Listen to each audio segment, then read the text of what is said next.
Mercedes.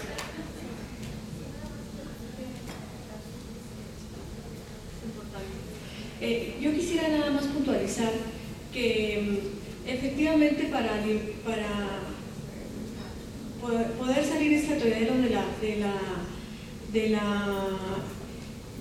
la voluntad, el interés y la motivación para acudir a una terapia en un contexto de coerción, hay unos autores que desde hace más de 10 años están trabajando con esto, son Chirilis y Blasio, justamente trabajan con padres maltratadores y se llama intervención en un contexto de coerción, y han demostrado que precisamente lo que hacen es intervenir con los padres. Todavía no es una terapia, pero el hecho de que los padres acepten y que se muevan ya es terapéutico en sí mismo, no es una terapia. Yo creo que es importante puntualizar esto y que bueno, yo creo que hay un término que se llama resiliencia, ¿sí?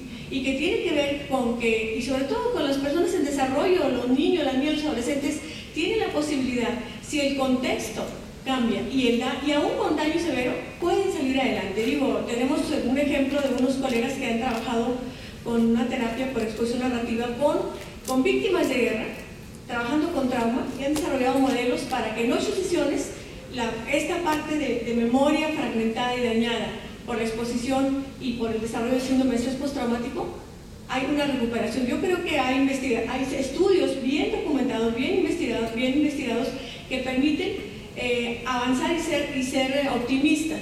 Pero yo creo que sí es importante que consideremos varias cosas. Una, que haya gente entrenada, por supuesto, que empecemos en intervenciones multicomponentes. No podemos pensar en un solo tipo de intervención, que tiene que ser bajo el abrazo del Estado y particularmente de los jueces y las jueces, que son quienes van a pautar, ¿sí? Mientras las mamás, los papás, los menores, también las madres alienadoras tienen que recuperarse, ¿sí? Y tienen que, en un momento dado, pedir perdón a sus hijos que dañaron y portarse como madres protectoras o como padres protectores. O sea, hay cosas terapéuticas que se tienen que hacer en el camino, pero son en varias instancias, no es una sola respuesta. Gracias. Muy bien. La doctora Sandra habla de obligar a los padres alienado y alienador a asistir a terapia. ¿Qué posibilidad hay de beneficiarse de una terapia a la que se asiste obligado? Esa es la respuesta. Y por último, cerramos con el doctor Carlos María Díaz. ¿Se puede considerar enfermedad el SAP severo? Y si esa enfermedad tiene cura. El SAP severo es una patología, es genético, tiene solución. ¿Qué origina el SAP severo? ¿Qué porcentaje de divorcios incluye el SAP severo? Bueno, todas no creo que pueda contestar, pero sí voy a tomar fundamentalmente la primera, porque yo creo que este es un tema clave. En realidad, el origen del SAP es un error. Es decir, Gardner era, como dije hoy, muy médico, y ser muy médico en este caso tiene una connotación de ser alguien que cree en que él tiene que estar exclusivamente resolviendo enfermedades. Por otro lado, las enfermedades son del organismo humano, del cuerpo, y el cuerpo es uno solo, es decir, es individual. No hay ninguna posibilidad de que la medicina sea relacional o abarque a más de una persona. El DSM-4 es un modelo de una lista de patologías o de trastornos psicológicos, pero que está tomado de la medicina y tiene una concepción absolutamente individualista. Ahora, felizmente, yo he visto que acá la gran mayoría de la gente que ha expuesto opera con una epistemología o con una manera de pensar sistémica.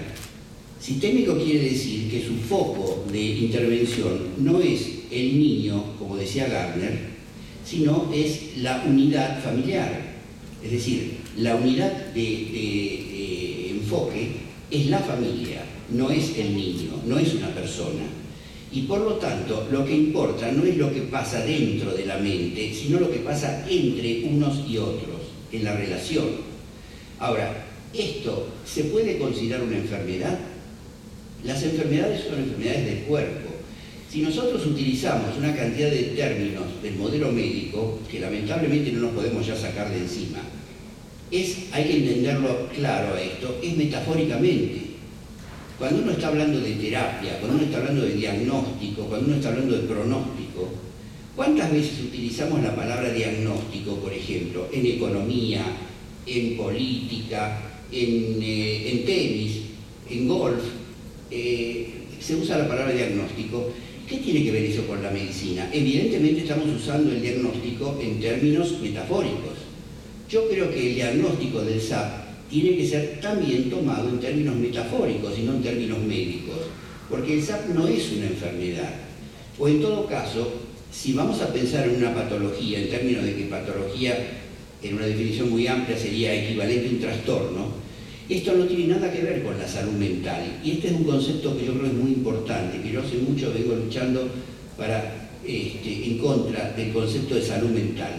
La salud mental es algo individual, y las patologías que hoy afectan al mundo en general, a nuestra cultura, entre las cuales está el SAP y entre las cuales está la violencia fundamentalmente, son patologías que tienen que ver no con la salud mental, sino con la salud social, porque tienen que ver con la relación con el otro. Es decir, que el foco no está dentro de la gente, sino entre la gente. Entonces tenemos que pensar en términos de salud social. El SAP no tiene nada que ver con la medicina. Y lamentablemente Gardner era médico y no se pudo sacar su manera de pensar médica de encima. Pero Gardner existió hace 25 años y él fue el que lo descubrió, pero nosotros tenemos la obligación de seguir.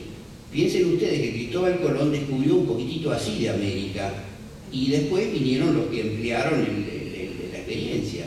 Es decir, yo creo que hay que reconocerle a Gardner su mérito, pero no podemos aceptar todo el planteo tal como lo hizo. Y pretender que el SAP esté en el DSM-4, yo creo que es un despropósito, porque el DSM-4 no es relacional, es individual. Y el SAP es un problema relacional, no es individual. Hubo un intento que hizo Florence Caslow, que es una terapeuta familiar de Estados Unidos, de Florida, que inclusive escribió un libro sobre la posibilidad de un SAP, de un DSM-4 relacional, sistémico. No creo que haya prosperado mucho, pero el libro es muy interesante porque tiene todos estos conceptos. Pero hay que sacarse el modelo médico de encima, porque en este momento es nada más que una obstrucción. Bien.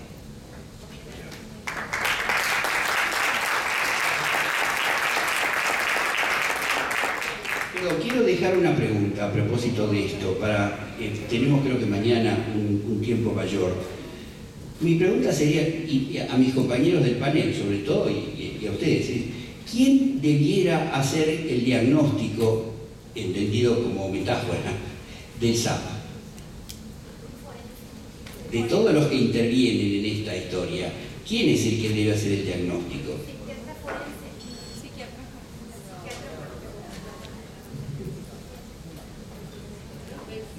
Muy bien, pues ahí queda la pregunta para trabajar el día de mañana. Ya como conclusión, pues tenemos que se recupera por aquí la necesidad de algunos cursos de orientación prematrimonial, alguna propuesta por ahí de la licenciada, la formación de una oficina multidisciplinaria para atender por 3 o más meses a parejas divorciadas y a sus hijos menores de adolescentes. Si se les prepara para el matrimonio, pues también debe preparárseles para vivir ya divorciados.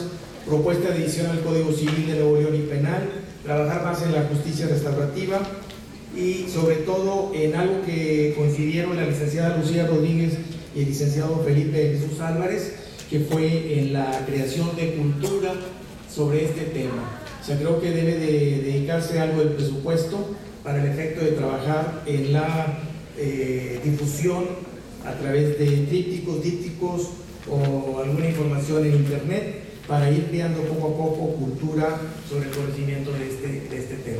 Les agradecemos a nuestros panelistas su participación y a ustedes por su atención.